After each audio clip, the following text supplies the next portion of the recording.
कन्हैया बड़े दयालु हो। राधे राधे। श्रद्धेय श्री पुष्कर कृष्ण जी महाराज सुखताल धाम की लेटेस्ट वीडियो देखने के लिए हमारे YouTube चैनल श्री पुष्कर कृष्ण जी को सब्सक्राइब करें एवं बेल आइकॉन दबाना न भूलें। जय श्री राधे, जय श्री श्याम। प्यारे भक्तों, कल आप सबने भगवान के 10वें अवतार के विषय में जाना। मत्स्य अवतार की चर्चा आप सबने जानी।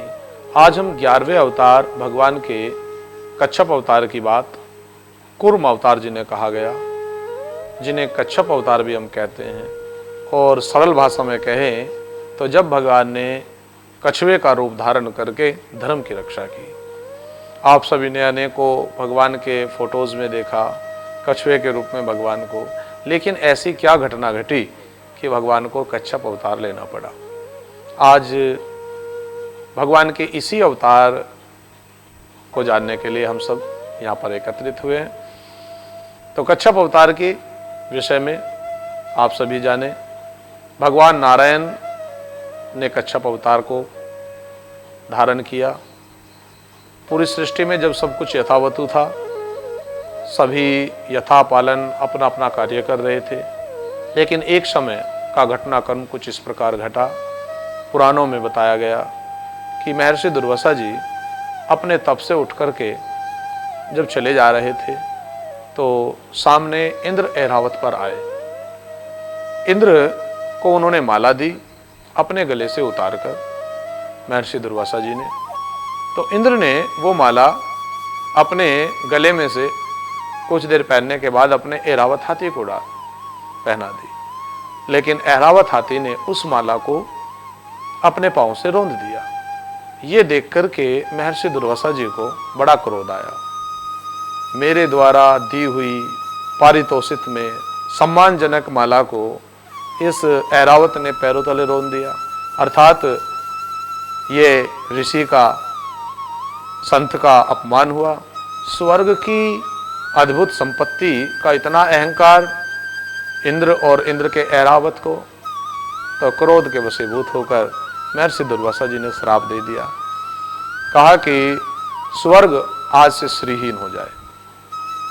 स्वर्ग श्रीहीन हो गया। वैकुंठ से लक्ष्मी जी लुप्त हो गई, अंतर्ध्यान हो गई, और ऐसे में श्रीहीन सारा का सारा त्रिलोक सूना सूना लगने लगा। सभी देवता लोग भगवान नारायण की शरण पहुंच गए। सबने कहा, प्रभु रक्षा कीजिए। बिन लक्ष्मी जी के तो मानो ऐसा है जैसे बिन सूर्य की पृथ्वी, चारों ओर अंधकार। श्रीहीन स्वर्ग ऐसा लगता है जैसे पतझड़ में वृक्ष। बिना श्री के स्वर्ग की शोभा ही क्या। तब भगवान नारायण ने इन सबको बड़ा सुंदर उपाय सुझाया और कहा कि अगर पुनः स्वर्ग की प्रतिष्ठा स्थापित करनी है, तीनों लोकों को श्री जी से युक्त करना है, तो समस्त देव और दानवों को मिलकर के समुद्र मंथन करना होगा। देव और दानव, उस समय राजा बलि दानव सम्राट थे, दैत्य सम्राट थे, तो सभी ने मिलकर के ये समुद्र मंथन करने की मन में ठानी। भगवान के परम भक्त प्रहलाद के पुत्र राजा बलि हुए हैं। प्रहलाद जी के पुत्र विरोचन थे, विरोचन के पुत्र राजा बलि हुए। तो बलि और इंद्र में संधि हुई। दोनों ने मिलकर के अपने अपने समूह के साथ समुद्र मंथन की करने की तैयारी की। प्यारे भक्तों, इतना बड़ा समुद्र और उसका मंथन, यहाँ भी हम पुराणों के अनुकूल इस चर्चा को श्रवण कर रहे हैं। पुराणों में जो पाया गया, धर्म ग्रंथों में जो पाया गया, समुद्र मंथन हुआ और उस समुद्र में मंदराचल पर्वत की मेथनी को बनाई।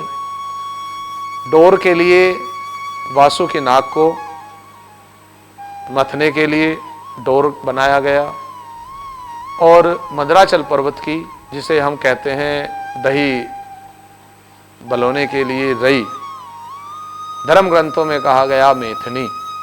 तो मंदराचल पर्वत की मेथनी, वासु की नाक की डोर बना करके एक पक्ष दैत्य पक्ष, एक पक्ष देवता पक्ष, और दोनों ने मथना प्रारंभ किया।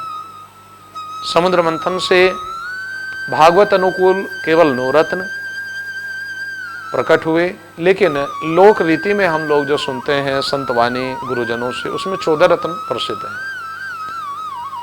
तो इन सभी रत्नों में वर्णन हम किसी और दिन आप सबको कराएंगे, जिसमें समुद्र मंथन की चर्चा होगी। उस रोज विस्तार पूर्वक 14 रत्नों की चर्चा करेंगे। आज कच्छप अवतार का वर्णन है। जब ये समुद्र मंथन चला तो उस समय समुद्र मंथन में एक पक्ष देवताओं ने थामा प्यारे भक्तों, एक दैत्यों ने। लेकिन मैथिनी जो मंदराचल पर्वत की थी वह ऊपर नीचे होने लगी। तो अब उसको ऊपर उठने के लिए, बल प्रदान करने के लिए ब्रह्मा जी आ गए। ब्रह्मा जी मंदराचल पर्वत के ऊपर बैठ गए, जिससे कि वह ऊपर ना उठे। लेकिन देखने में प्राय आया कि कुछ समय उपरांत वह समुद्र में नीचे धंसने लगा। ऐसे में सब देवताओं ने आग्रह किया, प्रभु ये तो कार्य में विघ्न आ रहा है, इसे पूर्ण करें, और बिन नारायण के कोई कार्य संपन्न नहीं होता। तो प्यारे भक्तों, उस समय भगवान नारायण क्रोम अवतार लिए, कच्छप अवतार लिए। कछुए के रूप में भगवान ने विराट रूप धारण किया और मंदराचल पर्वत को अपने पीठ के ऊपर धारण किया। आज भी प्राय हम देखें तो कछुए का शरीर ऊपर से इतना मजबूत होता है कि वह उसका सुरक्षा कवच होता है। कछुआ बड़ी से बड़ी आपदा को अपने उस सुरक्षा कवच पर झेल लेता है। बड़े से बड़ा वजनदार प्रहार, बड़े से बड़ा, उदाहरण के तौर पर अगर हम कहें कि एक भारी लोडेड ट्रक भी अगर हम एक कछुए के ऊपर से उतारें और वह अपने शरीर को उसके अंदर रखे हुए हो, तो विशाल से विशाल कछुआ भी उस भारी से भारी वेट को सहन कर लेता है। इतना मजबूत भगवान ने इस जन्म में कछुए के रूप को धारण किया। क्योंकि मंदराचल पर्वत, आप कल्पना कीजिए कितना विशाल मंदराचल पर्वत होगा, जिसका घर्षण भगवान के कच्छप अवतार में उनकी पीठ पर हो रहा था। उसको भगवान ने धारण किया, उसको बल प्रदान किया, और यहाँ पर भगवान का ये कच्छप अवतार पूर्ण हुआ। प्यारे भक्तों, भगवान अगर कच्छप अवतार ना लेते तो मंदराचल पर्वत का टिक पाना संभव नहीं था, और मंदराचल पर्वत अगर ना टिक पाता तो समुद्र मंथन ना होता। अगर हम थोड़ा आध्यात्मिक दर्शन करें तो पुराणों से हट करके, तो संत जन गुरुजन कहते हैं, जो सब मन के अंदर है वही समंदर है। और समुद्र मंथन मन के अंदर हलचल करने वाले विचारों का ही मंथन है। देवता और दानव ये दो पक्ष हैं। शुक्ल पक्ष जिसमें चंद्रमा उदित होता है उसे देव पक्ष कहा गया है, शुक्ल पक्ष 15 दिन 15 तिथियां। और दैत्य पक्ष, अंधेर पक्ष, कृष्ण पक्ष जिसे हम कहते हैं, जिसमें चंद्रमा घटता है, ये 15 तिथियां। तो महीने में पड़ने वाले दोनों पक्ष ही देव पक्ष दैत्य पक्ष हैं। और इन 15-15 दिन में हमारे जीवन, क्योंकि चंद्रमा मन का स्वामी है और मन में बार बार विचारों का उतार चढ़ाव चंद्रमा के घटते बढ़ते अनुकूल होता है, और इसी अनुसार प्यारे भक्तों हमारे जीवन में विचारों का मंथन ही समुद्र मंथन है। तो हम सबको अपने जीवन में भी अंतर्मुखी होना चाहिए, और अंतर्मुखी होकर के बाहरी मुखी चारों ओर सकल चराचर में फैले उस परमात्मा का अपने आत्मचिंतन के द्वारा आत्म शोध करके उस प्रभु का दर्शन भी करना चाहिए, जिसे आत्मज्ञान कहा गया है। विचारों का मंथन ही समुद्र मंथन है। जिस प्रकार दूध में प्यारे भक्तों घी छुपा हुआ है, लेकिन उस दूध को एक रात के लिए जमाना होता है, फिर जाकर वो दही बनता है। दही को फिर मथना होता है, मंदराचल पर्वत अर्थात मैथिनी से, रई से मथना होता है, और तब जाकर के दोनों हाथ का परिश्रम उसमें लगता है।